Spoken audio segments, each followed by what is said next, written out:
Hey guys, CJ here with an SDCC panel recap for you. I'm sure most of you know that Star Wars' panel last night was just absolutely incredible. It was popping from what I hear. Of course, we've got our man on the inside, Nick, who's been relaying us information all weekend. He was there and he said it was something else, man. The atmosphere was just something that you had to see to believe.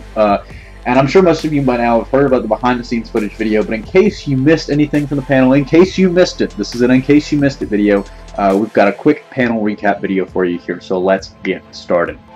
Now, the panel was hosted by Nerdist extraordinaire Chris Hardwick, and they had some pretty big guests lined up. I mean, the first wave was J.J. Abrams, of course, Kathleen Kennedy, and then actually Lawrence Kasdan came. I mean, it was his first SDCC, really big to get him on that stage. And they talked a lot about really some technical things. JJ confirmed that the rough cut of the film is done. They're now editing and cutting it down to a finished product. But they also spoke a lot about the focus on realness in this movie, in the props, the visual effects, the sets, etc. And to detail this, they brought out one of the real physical alien props that they had made for the movie, a creature named Baba Joe. And as a side note here, they also confirmed that Rogue One will actually film in just 3 weeks. It's going to start production very soon. Back to episode 7, this is where they broke out the behind-the-scenes footage video, and you can check out my reaction. There's a link in the description below. Be sure to watch the actual video itself, because it still gives me goosebumps. I've watched it about 5 times now. But of course, they didn't show a trailer. They instead showed that behind-the-scenes video, but they did confirm that a full new trailer is coming this fall. The new stars, Daisy Ridley, John Boyega, and Oscar Isaac, then took the stage and answered questions about things like working with the original cast, the nature of their characters, etc. And my personal favorite quote was from Isaac, who said that Poe Dameron, his character, and I'm really paraphrasing here, probably watched Episode 4's medal ceremony, and that inspired him to be a hero. And I'm like, man, that's exactly what I did watching Episode 4 for the first time.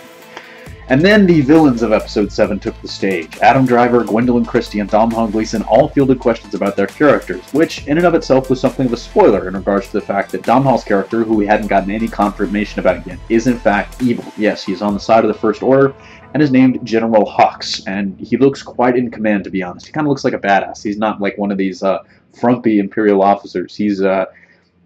He looks tough. He looks quite sinister, you could say. And then it was here that another spoiler was let slip. The base of the First Order will be called Starkiller Base, and whether this is a throwback to Luke's original last name or the Force Unleashed, we do not know just yet, but it does sound fittingly malevolent. I mean, doesn't it? And then, of course, the original trio joined the fray to, much fanfare. Mark Hamill, Carrie Fisher, and Harrison Ford all joined their successors in what Nick told me was just an incredible moment. I mean, in his words, the energy in the room was absolutely unbelievable. And after reminiscing for a few moments, fielding questions about working with the new cast, what it's like to return to the franchise, Abrams unveiled their last big surprise, a free Star Wars concert for everyone in attendance. I mean, you really can't make this stuff up. I mean, this is, this would be my dream. I'm incredibly jealous that Nick got to go. I'm incredibly jealous, of anybody that got to go, really. I'm sure there will be something of an apology on the way for Kevin Smith, because he had a panel that was supposed to go, immediately after Star Wars, and JJ pretty much pulled the great train robbery and stole his entire audience. So Kevin actually had to cancel his panel.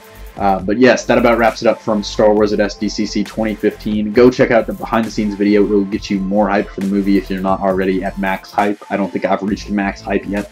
But I'm incredibly excited. So let me know what you think. Comment with what was your favorite moment of the Star Wars SDCC 2015 panel. Don't forget to like, and if you're new, don't forget to subscribe for more content, everything from SDCC 2015 here at the Hybrid Network and beyond. And I guess signing off, this is CJ, and I'll see you next time.